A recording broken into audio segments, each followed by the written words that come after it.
समाजवादी मोहित नवाब पाल SP पर सवाल। जी हां, एसपी नेता और सीनियर एडवोकेट वीरेंद्र बहादुर पाल पर रेप के आरोप के बाद समाजवादी पार्टी की मुश्किलें और बढ़ गई हैं। पहले अयोध्या का मोहित खान, फिर कन्नौज का नवाब सिंह यादव और अब वीरेंद्र बहादुर पाल। एसपी नेताओं पर रेप के आरोपों का सिलसिला रुकने का नाम नहीं ले रहा है। ताजा मामला मऊ के वीरेंद्र बहादुर पाल का है। उन पर सहयोगी महिला ने रेप और ब्लैकमेल करने का आरोप लगाया है।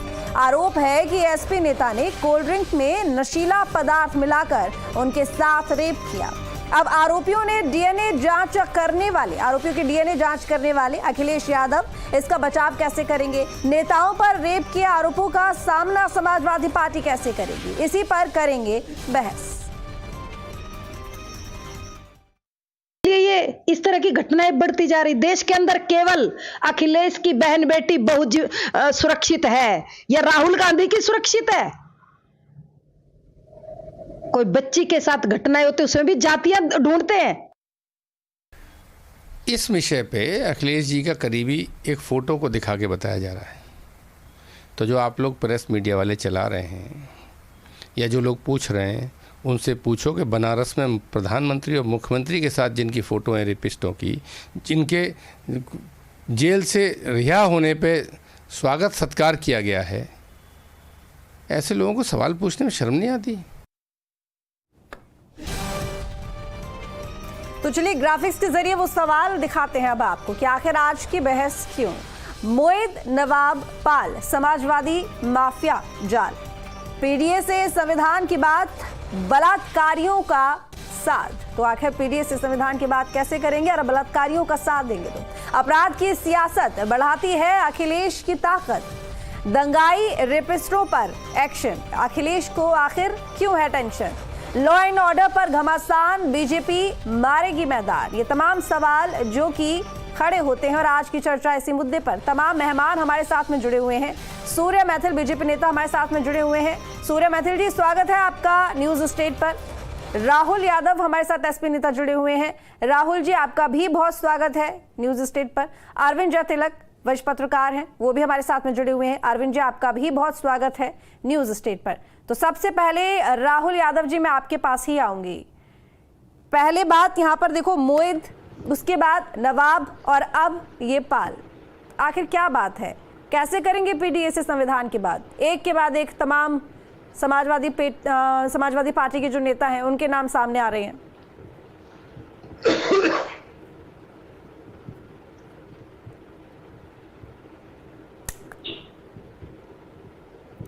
मेरी आवाज मिल रही है आपको राहुल जी? जी, आवाज नहीं आ रही।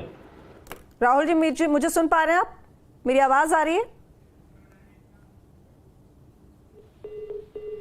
लगता हमारा संपर्क नहीं हो पा रहा है। चलिए अभी आप सीधा रुख करेंगे हम अरविंद जी के पास में। अरविंद जी, आप मुझे सुन पा रहे हैं? देखिए, आज की बहस जाहिर तौर पर इसी वजह से कि अब एक और नाम सामने आया है। नाम है वीरेंद्र बहादुर पाल, जो कि समाजवादी पार्टी के कार्यकर्ता, और रेप का आरोप लगा है। पहले नाम आया मोहित का, फिर नाम आया नवाब का और अब ये पाल। एक के बाद एक लगातार समाजवादी पार्टी के कार्यकर्ता, नेता।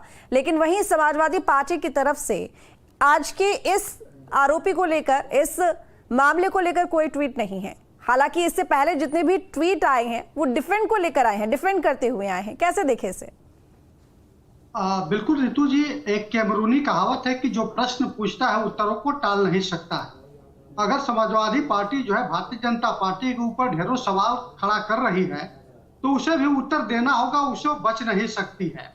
देखिए, सीधा सा सवाल है कि आप 2007 को देख लीजिए, 2017 को देख लीजिए। समाजवादी पार्टी की सरकार केवल इसीलिए चली गई कि जो पार्टी के दरमियान, सरकार के दरमियान जो गुंडागर्दी मची, जो लॉ एंड ऑर्डर का सवाल हुआ।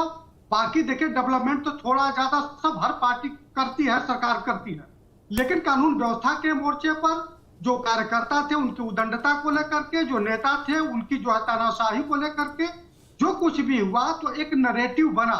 मैं रितु जी आपको एक घटना सुनाता हूँ। 1977 में अमेरिका में चुनाव हो रहा था। जिम्मी कार्टर जो है डेमोक्रेटिक पार्टी के उम्मीदवार थे और उसके पहले आपके निक्सन साहब और जेराल्ड फोर्ड जो है रिपब्लिकन पार्टी के थे। वो पूरा धूम मचाए थे वहां अमेरिका में। जब जिमी कार्टर से पूछा गया कि आप उनसे कैसे लड़ेंगे, किस तरह आप जीतेंगे, तो उन्होंने कहा कि हमारी पार्टी के जो ड्रग माफिया नेता हैं, जो अपराधी हैं, उनके पैरों में जंजीर डालकर घर बैठा देंगे और मुंह पर टेप लगा देंगे। लेकिन दुर्भाग्यपूर्ण है कि समाजवादी पार्टी के नेता इतने बड़े नेता हैं, 4-4 बार इस प्रदेश में सरकार बनी है, लेकिन वह जो है आत्मीयता जो है अपराधियों के प्रति, रैपिस्टों के प्रति दिखा रहे हैं। अब देखिए मंगेश यादव जाने अनजाने ही सही जो है उसकी पैरोकारी करके समाजवादी पार्टी ने साबित कर दिया है कि ये हमारा कार्यकर्ता है। आपने विधानसभा में अतीक अहमद की पैरोकारी की, तो कुल मिलाकर के ये पूरे देश में, समाज में, राज्य में संदेश यही जाता है कि आप आम जनता के बजाय जो है वोट बैंक की फिक्र आपको ज्यादा है, आम जनता के फायदा से या आम जनता की किसी भी चीज से आपको सरोकार नहीं है, सीधा सीधा यहाँ पर आप ये कहना चाहते हैं। आपका रुख करूंगी मैं सूर्य जी। आरोप लगाया गया है कि यहाँ पर समाजवादी पार्टी का जो परोप, यहाँ पे जो सीधे सीधे जिस तरीके से देखा गया, हमने पिछले कुछ दिनों में समाजवादी पार्टी की तरफ से जो बयान आए हैं, जो ट्वीट आए हैं, उससे ये समझ में आता है कि उपचुनाव भी नजदीक है, वोट बैंक की जो राजनीति है वो ज्यादा ऊपर हो जाती है, इसके बजाय कि जो अपराध क्या हुआ है उसमें अपराधी को क्या सजा मिलनी चाहिए, या फिर जो महिलाओं के खिलाफ जो अपराध हो रहे हैं उस पर क्या बोलना चाहिए। धन्यवाद। पहले तो आपको ऋतु जी, पूरे देश को भारत माता की जय, वंदे मातरम। और 4 लाइनें इस समय समाजवादी पार्टी के कुकर्मों पर मुझे याद आती हैं।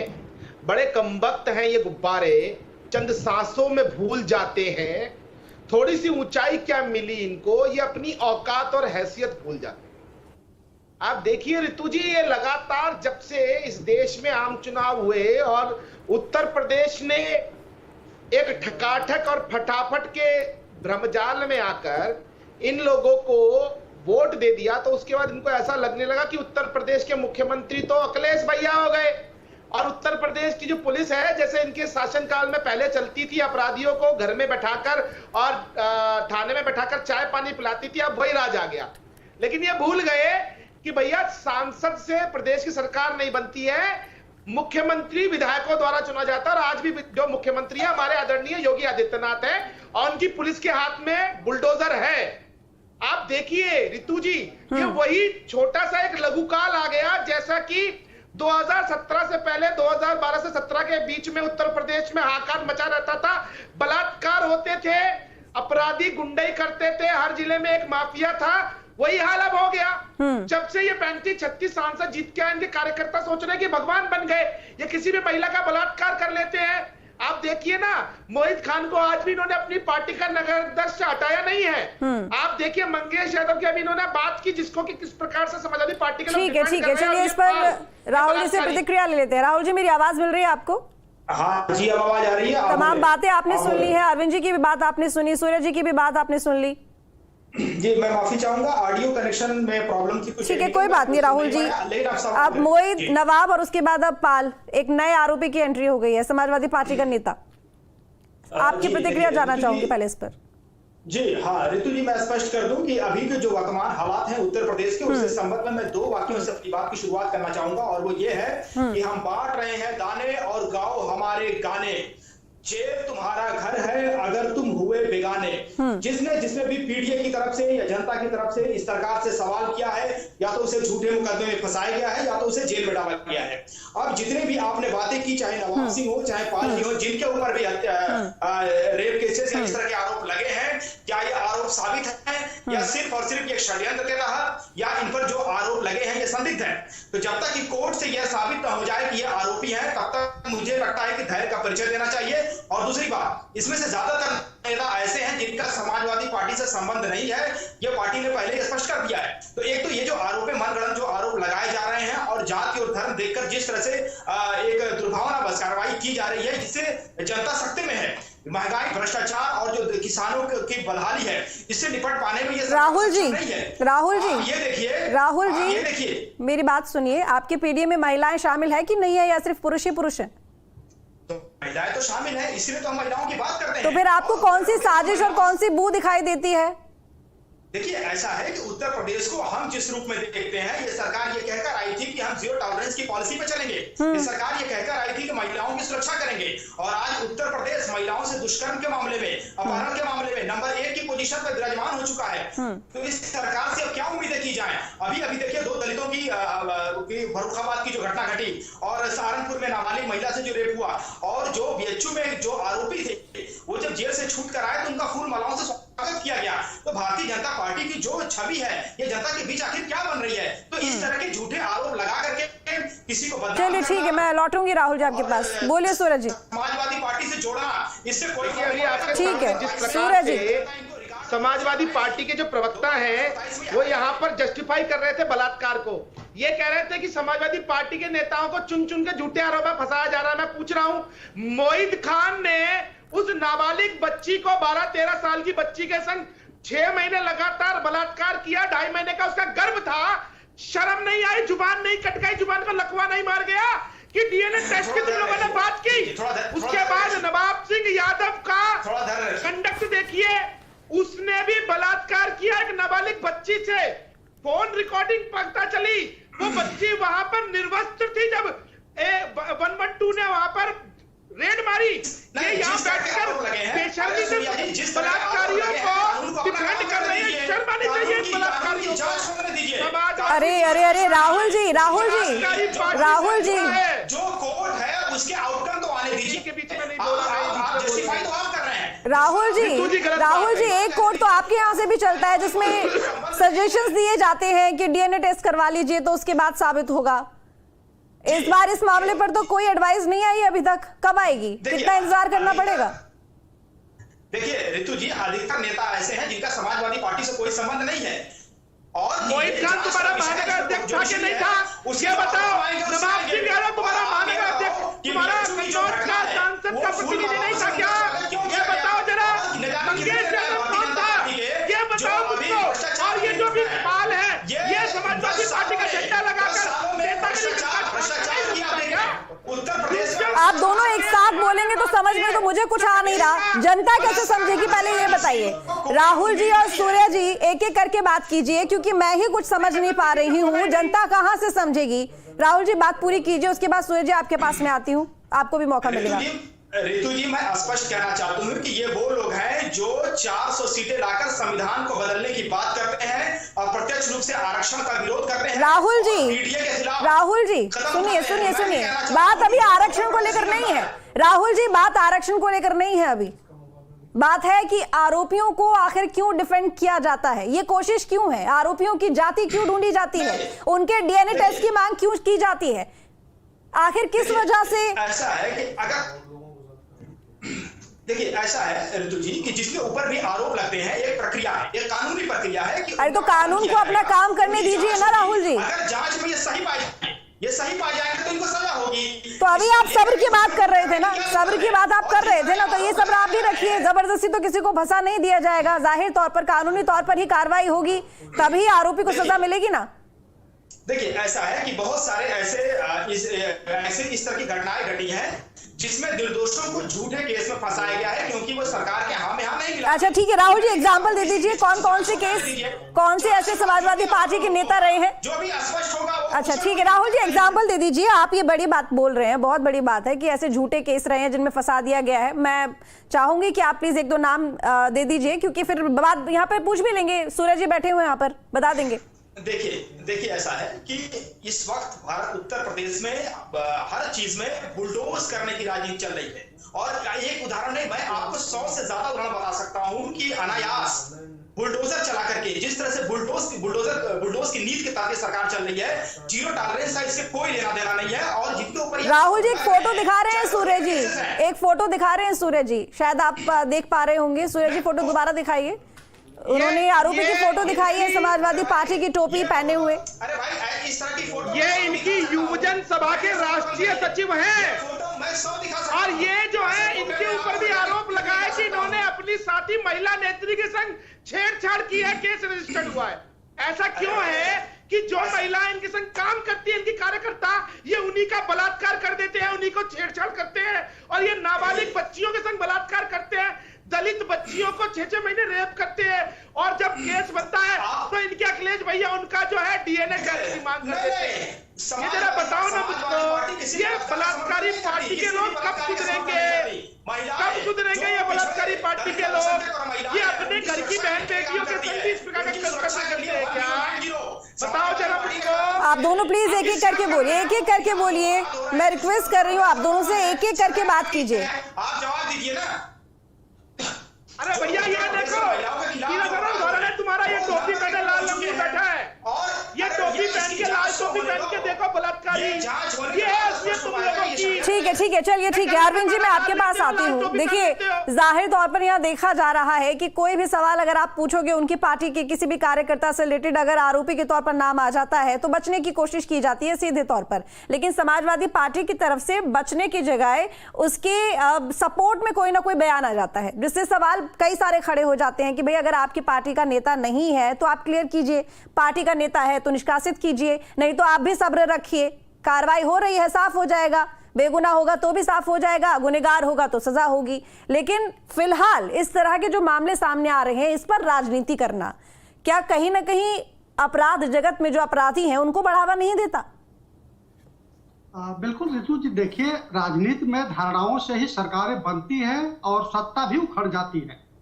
आप देखिए 2004 में जब लोकसभा का चुनाव हुआ था तो उत्तर प्रदेश में समाजवादी पार्टी 35 सीट पाई थी।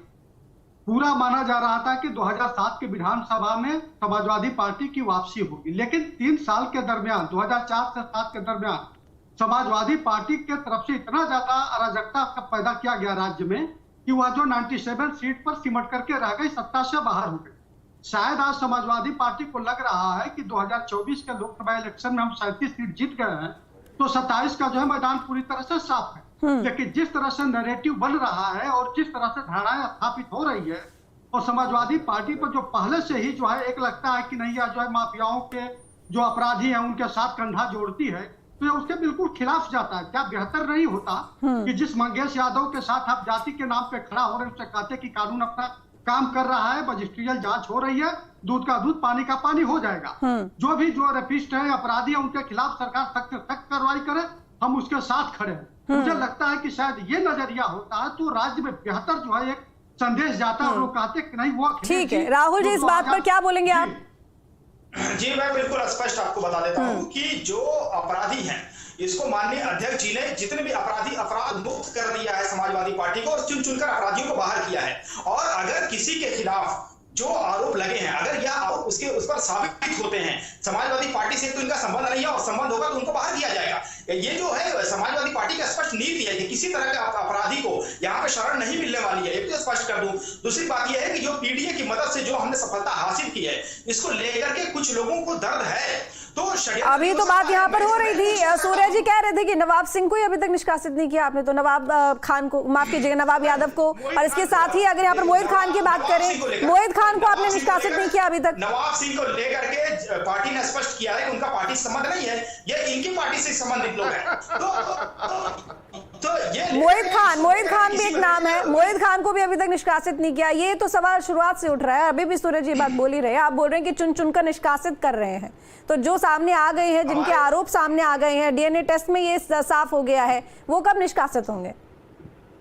जी पार्टी से संबंध होगा तो निष्कासित, तभी तो निष्कासित होंगे ना हमारी। अरे मोहित खान को कब हटाओगे? कोई भी अपराधी ये बताओ, दलित बच्ची का बलात्कार करने वाले बलात्कारी मोहित खान को कब हटाओगे? अयोध्या की बच्ची के संग बलात्कार करने वाले को कब हटाओगे? बलात्कारी पार्टी। आप पहले ये बताओ कि जो बुलडोजर की जो आपकी नीति चल रही है ये कब बंद होगी? आज चलेगा बुलडोजर, हर बलात्कारी पे चलेगा, हर अपराधी पे चलेगा, हर गैंगस्टर पे चलेगा बुलडोजर। कोई नहीं बचेगा, किसी को नहीं छोड़ेंगे। कोई अगर उत्तर प्रदेश में बलात्कार करेगा, अपराध करेगा, गोली चलाएगा, पिटाई करेगा, उसका घर भी जबरदस्त कर दिया जाएगा, छोड़ा नहीं जाएगा। ये योगी आदित्यनाथ जी की सरकार है, जीरो टॉलरेंस नीति की सरकार है, एक भी बलात्कारी अपराधी नहीं बचेगा। तुम ये बताओ, तुम मोहित खान को कब हटाओगे? बताओ। मोहित खान, नहीं, आप थोड़ा सा सब्र रखिए। सरकार क्या कर रही है, जनता इसका आकलन कर रही है। बेटी का अच्छा, एक सिंपल सवाल है राहुल जी,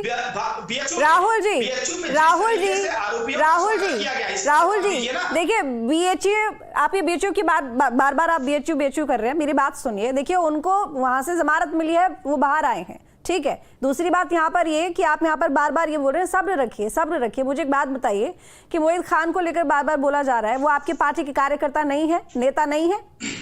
देखिए ऐसा है या नहीं है? आप जवाब दीजिए कि वो है या नहीं है। एक मिनट, नहीं, आपको ये समझना पड़ेगा कि एक कानूनी प्रक्रिया के तहत हाँ या ना, वो आपकी पार्टी के नेता है या नहीं है? एक सवाल पूछ रही हूँ राहुल जी आपसे, 2 शब्दों में जवाब दे दीजिए, हाँ या ना, हाँ या ना। हाँ, आप ही की बात रख रही हूँ। आप ये बोल रहे हैं कि हम चुन चुनकर निष्कासित कर रहे हैं, तो मैं आपसे सिर्फ एक सवाल पूछ रही हूँ कि वो आपकी पार्टी के नेता है कि नहीं है? आपकी नजरों में तो वो आरोपी ही नहीं है, बस आप ये बताइए कि वो आपकी पार्टी के नेता हैं या नहीं है, बता दीजिए राहुल जी। ऐसा है, मैं आपको स्पष्ट कर दूं कि ये जितने भी लोग हैं, समाजवादी पार्टी से कोई संबंध नहीं है। जितने भी लोग कौन? 3 नाम बताती हूँ मैं आपको, मोहित खान, नवाब सिंह यादव और वीरेंद्र बहादुर पाल। 3 नाम हो गए, बता दीजिए ये तीनों ही नहीं है? तीनों नाम आप बताइए, मोहित खान, नवाब यादव और साथ में वीरेंद्र बहादुर पाल, 3 नाम है। तीनों नामों को लेकर मैंने आपके सामने रख दिए हैं। ये तीनों नेता आपकी पार्टी से कोई संबंध नहीं रखते हैं, आपकी पार्टी के कार्यकर्ता नहीं है। मैं गलत हूं तो मुझे सही कर दीजिए, प्लीज बताइए। अगर हमारी पार्टी का कोई भी कार्यकर्ता या नेता अपराध में शामिल होगा या किसी तरीके से शामिल होगा तो वो निकाला जाएगा। कैसी बात कर रहे हैं राहुल जी? एक सिंपल सा सवाल पूछ रही हूँ, आप बचते हुए साफ देखे जा रहे हैं। बच रहे हैं आप राहुल जी, बच रहे हैं आप। सूरज जी, ये तो सूरज जी का आरोप तो बिल्कुल ठीक है, फिर वो तो सही बोल रहे हैं ना। देखिए ऋतु जी, ये असलियत है इन समाजवादी बलात्कारी पार्टी की। ये सत्ता में नहीं है तभी अपने बलात्कारी कार्यकर्ताओं को नहीं हटा रहे हैं, जिनका डीएनए टेस्ट भी वेरीफाई हो गया। ये अगर सत्ता में होते तो क्या करते? गायत्री प्रजापति ने जब अखिलेश यादव मुख्यमंत्री थे, एक नाबालिग बच्ची से बलात्कार किया, जब कोर्ट का आदेश हुआ तब उस पर एफआईआर हुई और उसके बाद भी इन्होंने गायत्री प्रजापति की बीवी को चुनाव लड़वा दिया। मैं इनसे पूछना चाहता हूं राहुल यादव से, मुझे ये बताइए बलात्कारियों से इतना प्रेम क्यों है? चलिए ठीक है, आप तीनों का बहुत शुक्रिया अपना कीमती वक्त देने के लिए। बहुत शुक्रिया आप तीनों का अपना कीमती वक्त देने के लिए। देखिए एक बार फिर से एक और नाम सामने आ गया है यहाँ पर, वीरेंद्र बहादुर पाल। कहा जा रहा है कि समाजवादी पार्टी